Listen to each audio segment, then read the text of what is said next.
Kinshasa, Brazzaville, deux visages qui puisent leur essence dans le majestueux fleuve Congo.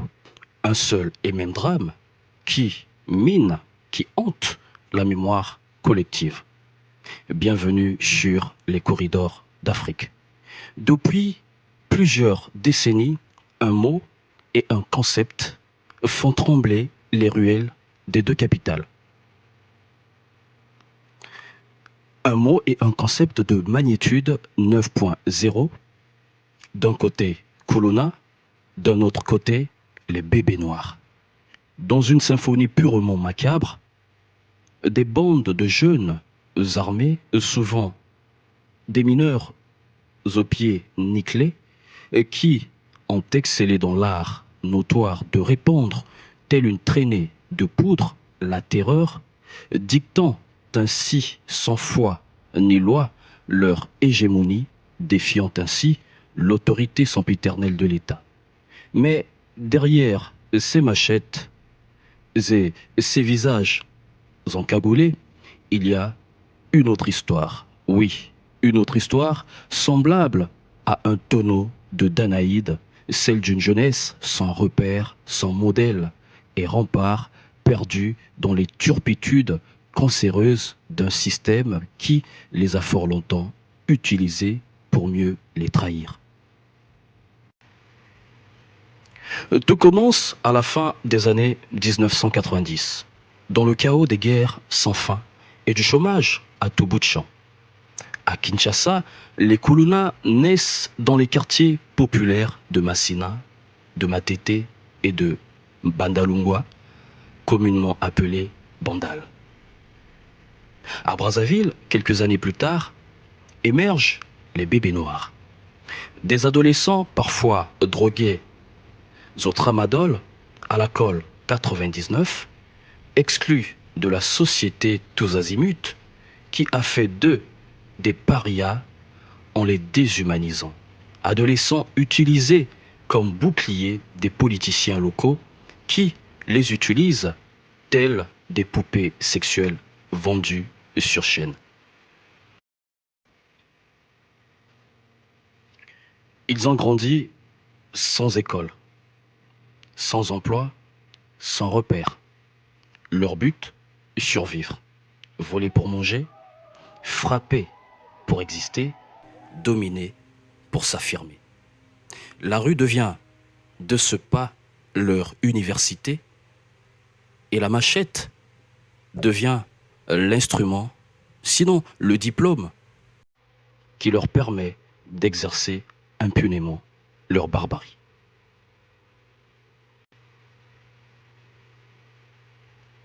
Pourquoi tous ces gangs? Simplement parce qu'ils n'ont pas eu la même chance que toi et moi, qui continuons, en dépit des péripéties de la vie, de cultiver l'espoir. Cette boussole qui nous permet de garder le cap en dépit des impédimenta de la vie qui parfois peut sembler assez injuste.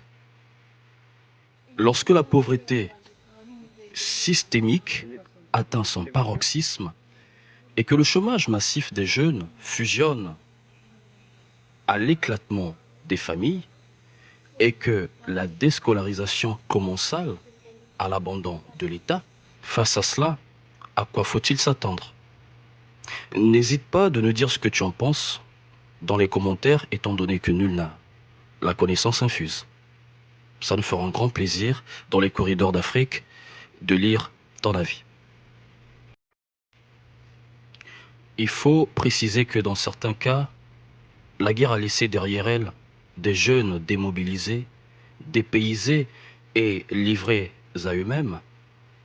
D'autres sont d'ailleurs rejetés par leurs familles, accusés de sorcellerie, ceux avec la complicité des églises locales censées pourtant être au service des plus faibles.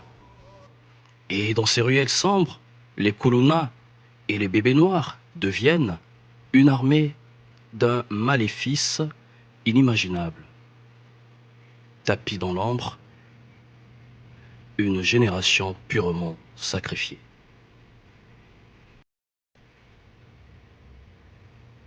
Chaque gang a son nom, son territoire sur lequel il affirme son hégémonie, ses codes qu'il faut respecter. D'un côté, on a les Yankees, les Arabes, les Américains, et d'autre côté, on a les 32-32, les Katakata. Ils se battent à la machette, imposant des taxes aux commerçants, contrôlent des coins de marché, commettent parfois des larcins en pleine journée.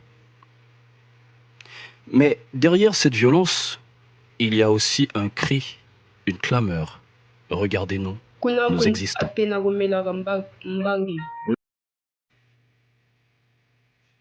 Résultat des courses, des quartiers entiers vivent désormais dans la psychose.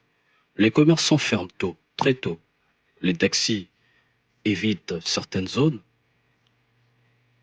Et la nuit tombée, Kinshasa et Brazzaville se transforment en des jungles de béton. Le tissu social, jusqu'ici déjà vulnérable, s'effrite davantage. Et la confiance disparaît. Et quand l'État répond, c'est souvent par la coercition, marquée par des raids policiers, des rafles, des transferts de masse, parfois des exécutions sommaires à ciel ouvert, pour servir d'exemple, dans l'espoir de dissuader ceux qui seraient animés par un désir mortifère.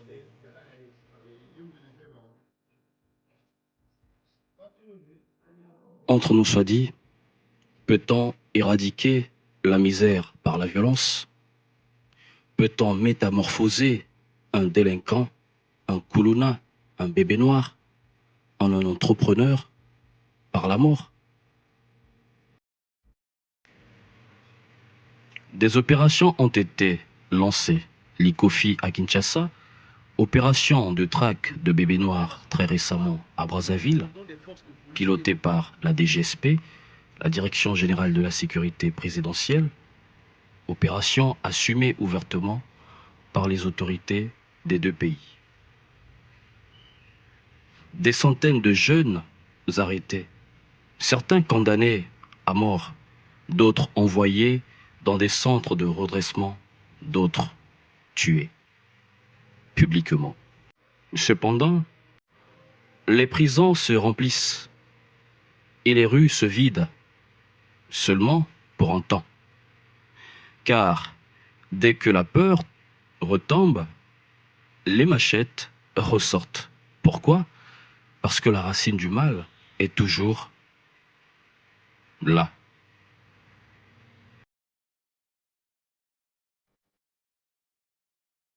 Il est vrai que critiquer demeure toujours aisé, mais l'art difficile.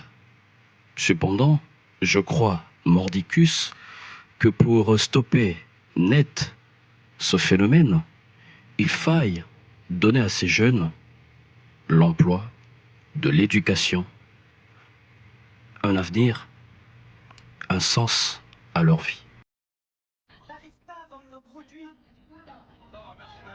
Créer des centres de réinsertion, relancer l'emploi local, soutenir les familles et surtout écouter cette jeunesse qui se sont jusqu'ici moins écoutées. Parce que rien ne se fera sans elle. Parce que le vrai combat, ce n'est pas contre les koulounas, c'est contre la pauvreté, l'oubli et l'injustice. Les koulounas ne sont pas des monstres. Encore moins, les bébés noirs ne sont pas nés noirs. Mais sont des symboles, sinon des miroirs d'une société fissurée, malade. Et tant que ces miroirs demeureront fissurés, aucun État ne connaîtra la paix et donc le développement auquel il aspire.